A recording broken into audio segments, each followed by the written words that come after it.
चाँद की दुनिया कैसी है, ये जानने के लिए बहुत से लोग चाँद पर जाने की इच्छुक हैं आज भी। लेकिन चाँद की दुनिया को जान पाना इतना आसान नहीं है जितना लोग समझते हैं। चाँद की दुनिया के बारे में इस वीडियो में आज बात करने वाले हैं। चाँद पर मानव बस्तियां बसाने की दुनिया भर में जारी चर्चा के बीच कल्पना की जा रही है। वहीं बसने वाले लोग का जीवन कैसा होगा अगर वहां पर लोग बसने की ख्वाहिश रखते हैं। तो इंसान को चाँद पर बसने के लिए लंबी ठंडी रातों को सहन करने की आदत डालने के साथ कई दूसरे बदलाव को खुद को ढालना पड़ेगा।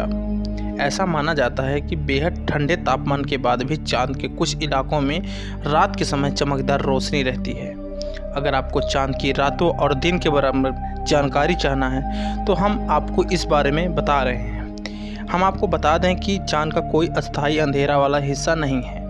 हालांकि चंद्रमा एक ऐसा हिस्सा कभी पृथ्वी के सामने नहीं आया है। एक हिस्सा बहुत से लोग ये जानना चाहते हैं कि धरती से पता लगाया जा सकता है कि धरती से यह पता लगाया जा सकता है कि चाँद पर दिन है या रात। इन्हीं सब की जानकारी एक एक करके देने वाले इस वीडियो के माध्यम से चैनल पर जो पहली बार आए चैनल को सब्सक्राइब कर लीजिए, बेल आइकन को प्रेस करना ना भूलें। आने वाली वीडियोस के नोटिफिकेशन आप तक पहले पहुंचेंगे, इसलिए चैनल को सब्सक्राइब करके सेव कर लीजिए वीडियो को। चलिए जानते हैं। चंद्रमा 27 दिन और कुछ घंटों में धरती के चारों ओर एक पूरा चक्कर लगा लेता है। यह लगभग उतना ही समय है जितना चंद्रमा को अपनी धुरी पर एक चक्कर पूरा करने में लगता है।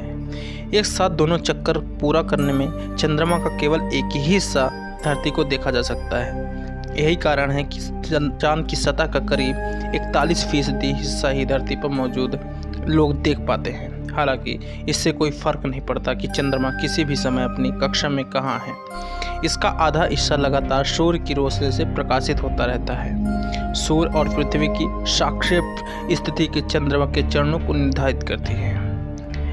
कैसे तय होता है अमावस्या और पूर्णिमा का चरण? मान लीजिए कि 3 पिंड एक ऐसी सीधी रेखा में रखे गए हैं।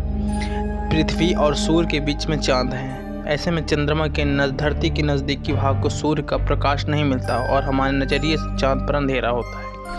इस चरण को अमावस्या रात भी कहा जाता है दोस्तों। इसीलिए लोग यहाँ पर बसने की उम्मीद बहुत ही कम रखते हैं, क्योंकि हमारे नज़रिए से चाँद पर अंधेरा होता है। इस चरण को अमावस्या कहा जाता है। वहीं पूर्णिमा तब होती है जब चंद्रमा और सूर्य पृथ्वी की उल्टी दिशा में पड़ते हैं। बिना रुकावट और प्रकाश की मिलने की चंद्र कक्षा में इस बिंदु को चाँद की धरती का भाग भी कहा जाता है। लिहाजा हमें धरती से देखने वाला चाँद आधा दिखता है और चाँद पर रोशनी होती है, ऐसा हम मानते हैं, क्योंकि वहाँ पर लगातार एक हिस्से में सूर्य के प्रकाश निर्धारित होते रहते हैं दोस्तों। अब आप जानते हैं कि कितने दिन अंधेरा और कितने दिन रोशनी रहती है चाँद पर।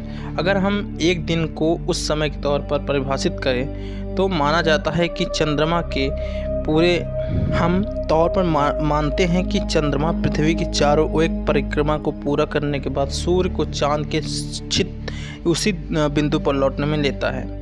तो हर चंद्र दिवस यदि धरती के 29.5 दिन तक रहता है, इसका मतलब हर कक्षा में चाँद को 2 सप्ताह से थोड़ा ज़्यादा दिन का प्रकाश मिलता है। इससे बाद इतनी अवधि तक रात होती है। दूसरे शब्द में चंद्रमा पर लगभग किसी भी जगह पर 2 सप्ताह तक लगातार दिन या उजाला रहता है।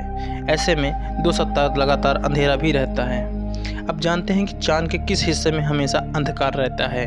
इसकी जानकारी थोड़ा जल्दी दे देते हैं। चाँद के ध्रुव इस मामले में अपवाद माने जाते हैं और पृथ्वी अपनी धुरी पर 23.5 डिग्री झुकी हुई है, लेकिन चंद्रमा के आकाशीय झुकाव केवल 1.5 डिग्री है।